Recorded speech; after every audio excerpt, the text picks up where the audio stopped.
Hi, everybody. Welcome to Grab Your Keys. I am elated today to have a friend of mine appear. Holly Walthers is the top 1% of mortgage originators in the United States. She is always the number one originator at Success Mortgage Partners. And I am tickled today to have her on our call. She has a wealth of information. I learn from her every time I speak to her. She's serving Eastern United States. So, Holly, welcome to Grab Your Keys. Thank you so much for being here today. Thank you so much for having me. It's an honor to be your guest. So, I just want to jump right into you have so much to offer and so many things so much greatness that we can learn from. Tell us a little bit about how you got into the mortgage industry. Oh, great question. Well, actually, it was by chance. When I was in college, I came home in the summers and needed a job. My dad was a builder and developer of 40 something years. They had transitioned into real estate. And I was at their real estate office one weekend. There was an inside mortgage professional in there. Her husband was the head of business development of a local mortgage company. And I said, I need a job. And so he was so kind to introduce me to quality control. It was a very boring job, but I learned a lot. So really, that's how I just kind of fell into it. I worked in quality control, of course, 25 years ago. That looked much different than it does today. Today, it's very technology based. Back then, I was like, filling out a verification of employment, calling the employer, finding out where they had worked, sending it off. And so it was very tedious. It was very time consuming, but it opened my eyes to an industry and really taught me the basic principles backwards to forwards. And that's how I fell into it. Yeah, I love that. I started in the mortgage industry as a post closer. Pretty much So you get it. Is similar quality control, making sure that all the T's were crossed and I's were dotted. Yep. And it's still as important today as it was 30 years ago. And Absolutely. I think that it allows us to have a better understanding for our clients of what's going to be needed and setting the right expectations, which we do every day. I agree. It gives you that foundational of the basic concepts then to build from. So right. That is how I fell into it. Yeah. So you've gone from quality control to what was the next step? Well, then there were, of course, as you know, we work in a male dominated field. So I was there when I was doing quality control. I had the behind the scenes. I had all the settlement statements of those times. And I'm a numbers person. So I started doing the numbers of what some of the men around me were making. And I was like, oh my gosh, if they can do that, I can do that. At the time, I thought I wanted to go to med school. And when I quickly started analyzing their numbers, I thought, well, I could bypass med school and move into mortgage. And so I met with one of the guys that was like the head of like new home sales relationships. He did joint ventures. And that's really, I talked to him. He found out my dad was in real estate. So I think he thought that I could do more than I really was capable of in the early years. I mean, I was barely, 20, 21 years old. It's really hard to give people financial advice on the purchase of their largest asset when they tell you that you remind them of their youngest child. Right. So originally I moved from that. I was like the receptionist of his office for a very short period of time. I did processing and then I moved into originating. I stayed with him about a year.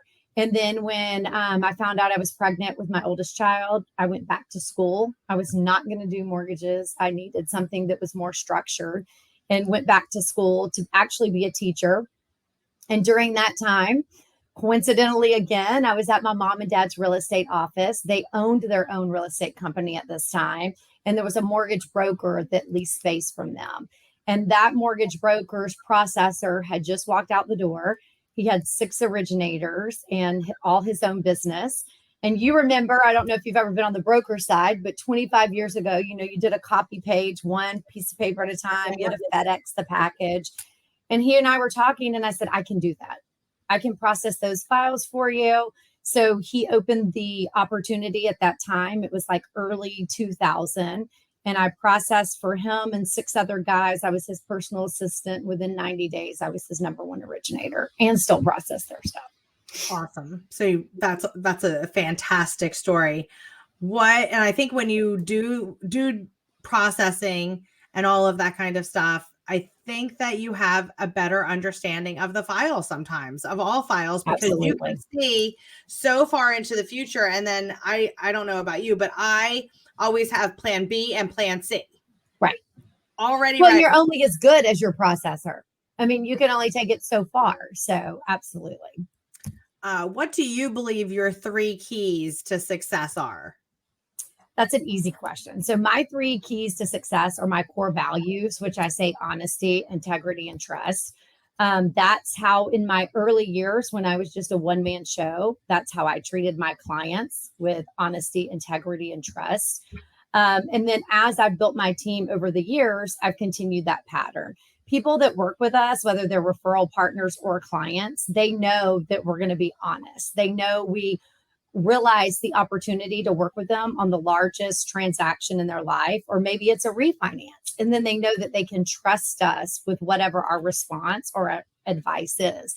You know, in the refinance boom a couple of years ago, my team would laugh because they would be like, oh my goodness, you just talked another person out of refinancing. And I was like, I didn't talk them out of refinancing. Right. I educated them on the details behind what they were considering.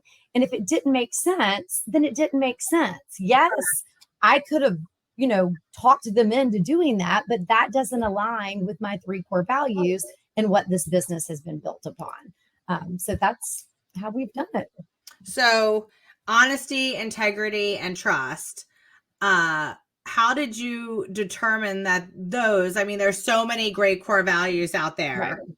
How did you really hone in and decide that those 3, among all others, were your core values? And then how do you filter that through making sure that your team understands and portrays those core values every day? Okay, that's a long question. So bear with me as I answer. So how did you determine those out of the 70 that, of core values that lots of people have? Right. And and you kind of went over that a little bit about honesty, integrity, and trust, but really dig deeper on the why. Oh, I know the why. So, when I got back in the mortgage business in the broker world in the early 2000s, that was a result of having my oldest son, who is now 23. I was a single mom. I needed to make money, but I also was in a situation where I was a young woman with a baby by herself. Right. And so I always said from the very beginning, in the mortgage industry, it was male predominant. It was very salesy. I didn't feel like it was authentic. And I looked at, when I was talking to clients, how would I want to be treated? I was in a situation that I wanted somebody to be honest with me. I wanted to know when they gave me an advice that they were in integrity and they were telling me what I really needed to do and that I could trust the advice that I was being given. So, I mean, that was my why. My why was also, too, in doing that and setting my business up that way, I also wanted to represent something that my young son could be proud of in a mother. So, the immediate need was I needed to make money, but also I wanted to be something that he would be proud of. And I wanted to be, the type of person that when I put my head down on my pillow at night, that I could sleep. There's been times in the mortgage industry in the early 2000s during the subprime boom. I would get a lot of calls of people that were like, I need you to do the loan. And I wasn't setting them up for success. So I walked away from those deals knowing that somebody else would do them because I couldn't be in integrity, knowing that I was setting them up for failure if the market moved the way it was forecasted to move. As far as passing that on to my team, I believe that your vibe attracts your tribe. I think everyone that works for me knows that I would never ask them to do anything that I'm not willing to do myself. So, I think it just kind of organically flows. I mean, they know that I have their back, and in return, they're going to have mine. They know that honesty is always the best script. Sometimes that may be uncomfortable. Sometimes it may not be what our clients or referral partners want to hear. But if Right. we're always honest, then we're staying true to our core values. And long term, it always plays out the way it's supposed to. Right. So you went over two things. One of the reasons that I want to touch on, one of the reasons that you have these core values was because you were a young mom and you wanted that honesty, the integrity, and the trust when you were asking for advice. How, as a young mom and now as a mom of three beautiful boys, All um, boys. do you handle being a mom of ages from 23 to 8? Like how do you handle being a top producer, running a team, running a business, being there for everyone, and being a mom day in and day out? Some days I do it better than others. You can ask my kids. Mhm. Really, for the most part. And there was, I mean, if we're being full, like fully honest and transparent, there's been times in my life that unfortunately my older kids got the back seat. Because being that I had been a single mom and wanted to achieve to provide for a long period of time in the middle of my career, I attached my self-worth to achievement and goals. Right. So during that personal journey, I'm sure there were times that I failed my older boys. I was always there. I never missed anything, but was I fully present? Was I saying no to the phone call? No, because if I say no to the phone call, I may not get the deal. And it was all about, even though the way I looked at it at the time, it wasn't so much about the achievement, because with the achievement, I was given them more opportunity, but there was some unworthiness underneath that for me personally. Like if I don't achieve it, then I'm not worthy. So I have to do this. Now I would say I'm a better mom to my younger son because I'm older, I'm wiser. I know how quickly it passes. But really, I just think you take it literally one day, one moment at a time. I'm really good with structure, with my morning routine, knowing that I have to take care of my health, that I have to be, like physically fit, to be mentally present. So that's been the big thing for me, really, is always having a strong morning routine. My older boys, when they lived at home, they would laugh and I would say, I don't think I'm going to get up and work out in the morning. And they would be like, oh, no, please do. Because you never wake us up after a workout in a bad mood, but you make, if you miss your workout and don't do the things that you need to do, then you wake us up and you're in a bad mood. So that's really, I would love to say that there's some secret sauce. And if there is, please, by all means, all of you share with me. Right. But really, it's just like one moment at a time and sticking to those three core values, not only in business, but at home as well. Yeah, I love that, sticking to those core values at business and at home, because they are truly your core values. And personally, they need to transcend amongst everything you do. Right. You touched upon a couple times being in a male-dominated world, and mortgage industry is very male-dominated. Still, Yes. sales-wise, is very male-dominated. Yeah. And I've been there too. I've been in an arena, in a group full of people, and I'm one of a handful of women. Right. And that's hasn't changed. It's changed, but it hasn't changed all that much from the 90s through now. Right. How have you fared? Obviously you've fared amazingly, but what has allowed you to excel in this male dominated world, and how has being in a male dominated world affected you? Well, I think as women, we do it differently. I don't think that that one's better than the other. I just think that we do it differently. Early in my career, when I would meet these men that were like great salespeople and very well scripted, while I admire them and I still, are in coaching groups and realms with a lot of them, that's just not how I am. For me, when I show up to a conversation, I would really want to listen to what you're asking me and be authentic. And if I'm scripted, then that really battles up against my honesty, integrity, and trust, because if I already know what I'm going to say, I'm not really being honest because I have a planned agenda. So I think the reason that I've been able to be successful is one, I didn't feel like not being successful was ever an option. Right. Like losing's never been an option. I don't have to be the best, but I want to be one of the best. And then two, I just, approach my clients and customers with humility and really a true desire just to help. Again, my team and I always say we don't sell, we educate. Right. Like the beauty of it is when we get to educate and help people, there's a transaction that takes place, but that's not the goal. The goal is to change their life. The goal is to give them the tools and resources to improve their life. Because we've all got phases of life. I didn't start out with where I am now. Right. I had to work hard. As far as how did I do that, in a male dominated world? I'm very systems oriented.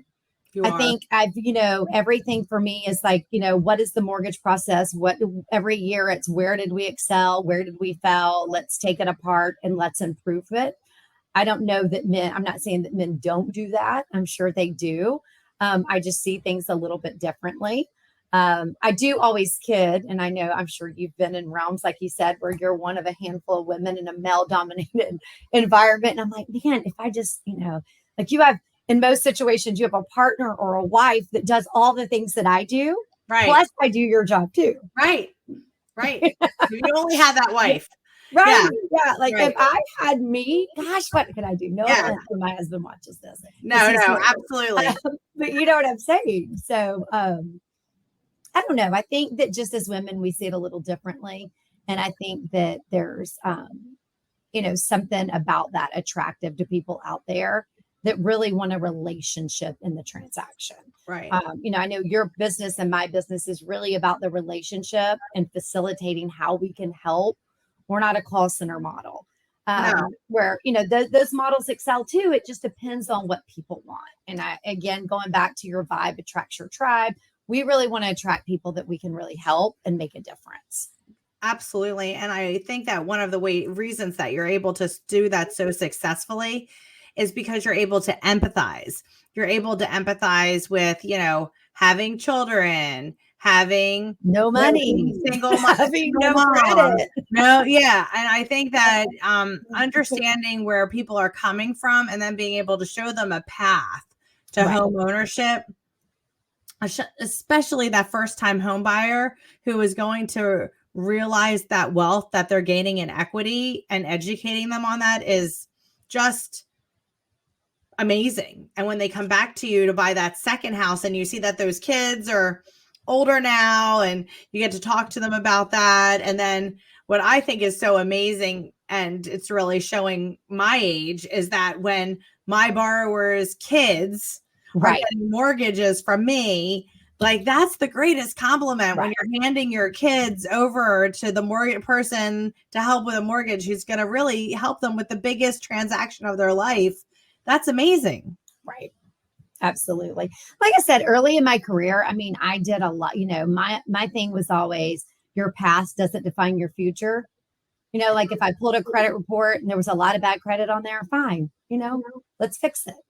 And like really encouraging people not to let that prevent them from creating the future life that they want. Absolutely. We've all got a past. We've all made mistakes, but that doesn't define who we are. And helping people see that has been a big part of the mission as well. Absolutely. You touched upon coaching. How important do you feel it is for anyone in sales or anyone in the mortgage industry to have a coach or a coaching team? I feel like it's super important. And I don't think you just need one coach.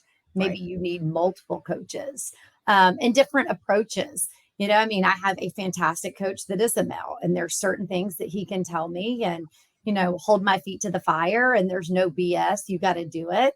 And then I have women coaches, like life coaches, and then also women business coaches. So I think coaching is a huge part.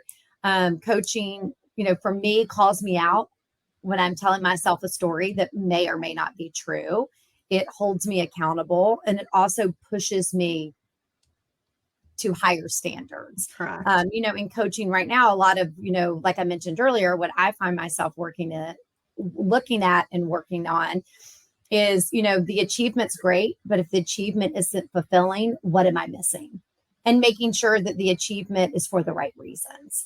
And I think that you can't explore all those different things if you're so caught in your own mind and don't have somebody giving you a different perspective. Right. And they also give you permission a lot of the time to pivot when it's not working. Right. And sometimes you have to know when it's time to pivot instead of doing the same thing over and over again. Even though it's getting the right results, you have to see in the future in order to really be successful in any sales or any sales business or any business that you're running, because you really are the CEO of Holly Inc. for sure. Right. Who do you admire, Holly? Ooh, there's lots of people that I admire. Mm-hmm. The person that I admire most is my mom. And not just because she's my mom, but my mom is infectious. Mm-hmm. If you ever meet her, she never meets a stranger. She loves everybody. She worked at my office with me for a year. She came out of retirement and then retired again this past June. But she's just infectious. People are drawn to her because she's just always happy. Like if she ever has a bad day, I'll be like, what is wrong with you? And even though she's super annoying sometimes when she's always in a good mood, and I'm not, but I really admire her. Now on a, bigger scale, if there's like a celebrity or somebody, who do I admire? I also admire Mel Robbins. And the reason I admire her is just because for her willingness to be herself, no matter the situation. Like, I love that she'll show up on a call with no makeup and, she'll use her profanity. She just is who she is. Which is a lot of what resembles how I love my mom. My mom is just so infectious, but she would never show up anywhere without makeup. But right. No. I wanted to do this call in a ponytail and my workout clothes this morning. I would have totally done. I just wanted to let you know, Holly, that I took a shower, washed my hair, put makeup on, got dressed. Me too. I was hoping last night you would say it wasn't on camera, so I didn't have to. Yeah, it was Friday. I was like, Friday's casual day. Now I have to get dressed up. Who booked that? No, we shouldn't have. We shouldn't have. I actually almost texted you and was like, hey, let's be casual today. I wish you would have. If I would have thought of it fast enough, I think I was in the shower washing my hair. I was like, oh, I should have just, Holly was one of these people. I definitely could have been like, hey, ponytail and workout clothes. And you would have been like, I'm digging on that. Yes. And please, all the women out there hear that. Like, let's rock our jobs in our workout clothes. It's so much more fun. And, I did that videoing something every day in September. I was bound and determined that I was going to put something up every day. And one day I was just so busy and I came to work in my workout clothes just because I didn't get a chance to, pull myself together. And at 5:00, I had to do a video. Right. And I just did it. And I have to say, it probably had the most views. And I think it's because women want to see other women just be real and authentic. Right. And the authenticity in the world today is lacking. Right. And especially with Facebook and Instagram and, all the things that I preach to do, I think that your authenticity really needs to shine through. And you do that I do believe you do that, Holly, on all forms of your social media. I love watching you grow on social media and everything that you do with you and your team. I think it's absolutely amazing. And the education piece on social media that you give others is number one, in my opinion. Well, we're just trying to keep up with you, girl. Thank you so much. I'm like, God, I got to pull my crap together. Yeah, I don't know. You just inspired me to do more of these in workout clothes. So yeah, I don't know, ladies. Yeah. I think that's what we need to go to. I like getting dressed up with the best of them, but I don't see anything wrong with workout clothes. Yeah. So you said that you might have been in the medical profession. You said that you went back to school for being a teacher. Yeah. Like, if you had to do it all over again, like, what profession and career would you be? What would you do? Ooh. That is a great question. I don't think I know. Like, doing mortgages as I age is always to save enough money to establish what's called Holly's Haven.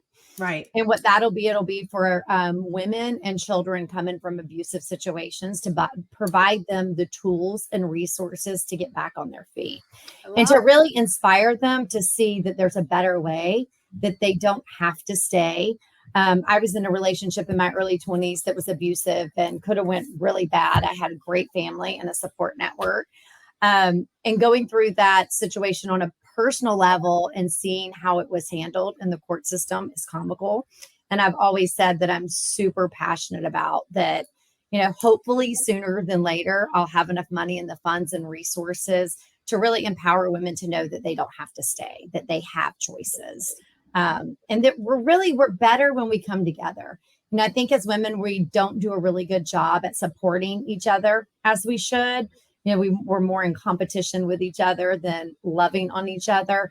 But that's really, that's my long-term mission. So if I had to go back, mortgages has been great to me. I love it. I've met so many wonderful people. I have a wonderful team.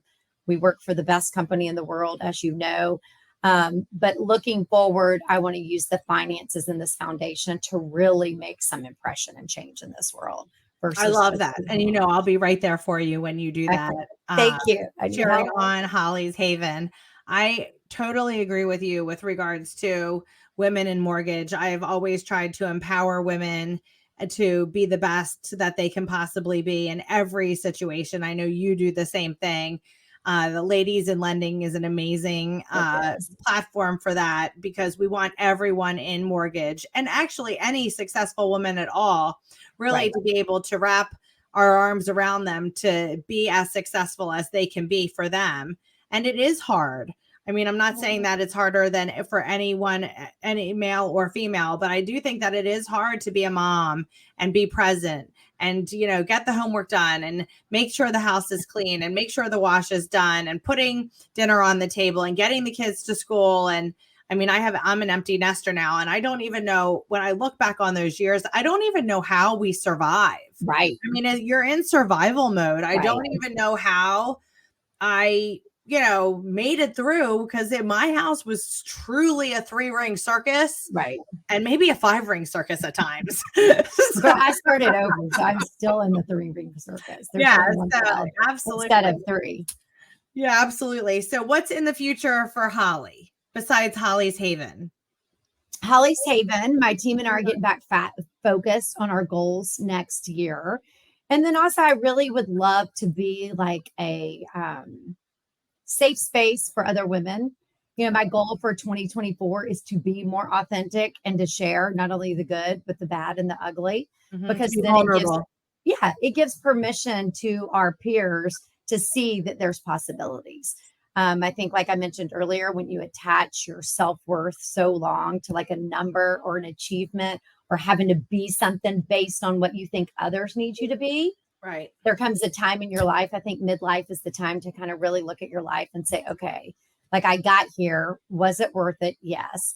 But now how do I, instead of, working to make a living, live to make a life? Right. And then give others permission to do so in the process. So that's really what 2024 is for me, just a continuation of self-discovery. And in that self-discovery, how can I use it to help others? That's amazing. And Holly, I am so thankful that you were on this podcast today. I'm so blessed to have you as a friend and peer that I've gotten to know so well over the last 5 years. I know that my life is better because of you. And I know that you really help so many people, and it's from your heart every single day. And I know that everyone who works with you knows that they're getting everything because they're getting the best of you. Well, I hope so. And my goal for, like I said, for 2024 is to do that tenfold. Yeah. I want to do an even better job of that. So thank you. Absolutely. So we're going to have for everyone how they can get in touch with Holly and her team below. And if you liked what you heard today, please share it with a friend, a colleague in the mortgage industry, or someone looking for a mortgage. And we would love to help you on your mortgage journey. And once again, we have great people coming up. We are already packed through the rest of the year, but thank you so much, everyone, for listening to Grab Your Keys. Have a great day. Thank you.